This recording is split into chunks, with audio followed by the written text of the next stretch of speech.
Okay, we're harnessing Salem. We're going to start with this part, which is the saddle and the breeching and the crupper. And we're just going to put this on. Now this has two straps, an inner one and an outer one. So we're going to put this on. And it'll already be fitted to him. Just get his tail out here, of course. And come around to this side. And when you first buckle this, you want to be sure that you're buckling to the inner strap, not the outer one. You're going to pull this up. He's kind of fat, so you can adjust as he gains and loses weight. There's no need for this to be tight. Now this is the outer one, and temporarily we're going to just put it in the first hole until after we hook the cart. And we're going to put the crupper on. Just unbuckle one side, it doesn't matter which side. Make sure this stays clean because it can cause a sore under the tail. And put this right under here, make sure all the hair is out from under it. And go ahead and buckle it. It goes in the center hole. Okay.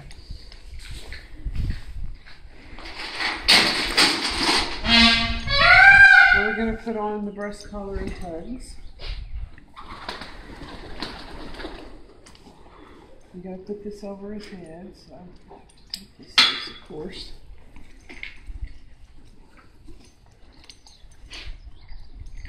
Slip this over his head. And just lay these crosses back for now. I can back up.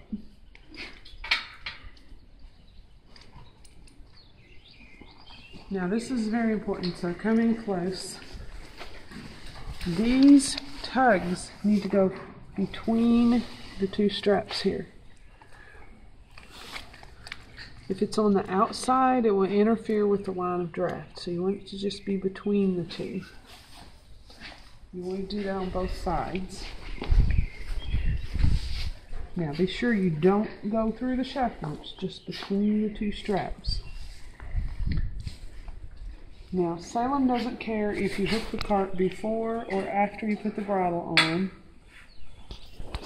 but if you're in competition, most of the time they want you to put the bridle on first. So we're going to go ahead and put the bridle on.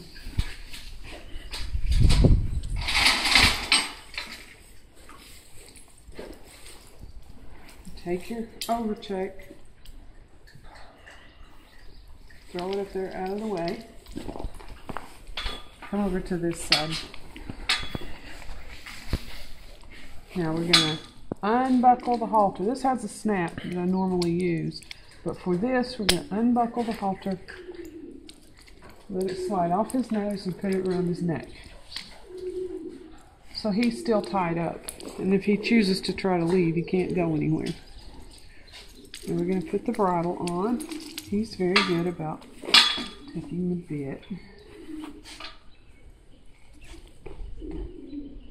Just slip that in there. I usually braid the forelock also to keep it out of the way. I haven't done that this morning. Put his ears in there.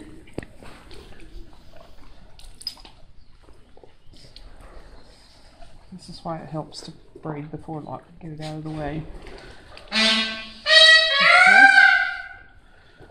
Now, take the overcheck and hook it right in here. You can hook it here if you're on flat ground. It's a little hilly here, so I like to give him a little extra room to get his head down to pull, so I usually hook it here. You can also take the overcheck off if you want to, but this keeps him from putting his head down picking the grass. And you got to fasten the throat latch. Be sure the throat latch is not tangled in anything before you fasten it. It needs to be slightly tighter than it would be on a regular bridle. I put it usually on the second hole right here, and that should be fine. When we clip some of this hair off, it'll actually be a little bit looser. Okay. Now next we're going to attach the lines.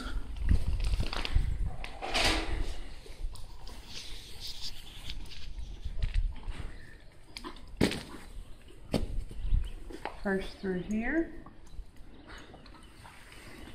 and through here, and then through here.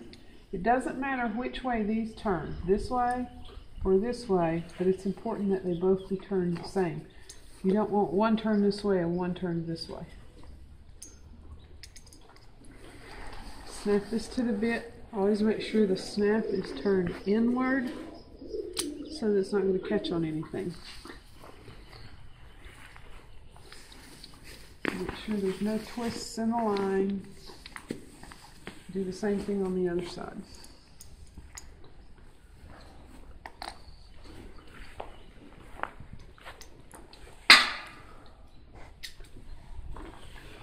And then we'll just lay these up on his back out of the way.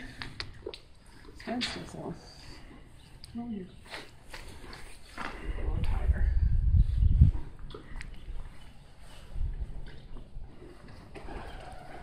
Now I have him tied to a gate right here. It's not really a good idea.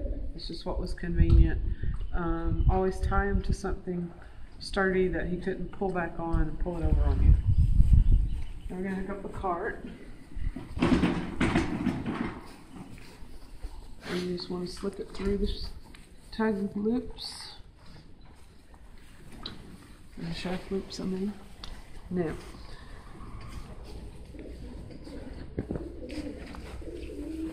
we're going to take the tugs and then we're going to attach them first. Now, this has 3 settings. It's going to depend on what kind of cart you have, where you put them. And on this particular cart, it goes in the last hole. Now this is very important. It goes over the wooden part. It does not go over the metal part. So you push it on. It's kind of hard. That metal part snaps down on there and keeps it from coming off. I'm going to do that on both sides. He's little, so you can just reach across. There we go. Then, stand still, Salem. Not going over yet. Then we're going to take the whole back straps and make sure that you're not interfering with this. And we're just going to snap that right on there. And you will need to adjust these wraps. And once you get them wrapped, and you can just leave them on your cart. You don't want this to be terribly tight, but you don't want it to be loose either. Stand still. You don't want a lot of play in the cart. You don't want it to be able to go back and forth a lot. Just a little. You see how it moves back and forth? Just a little.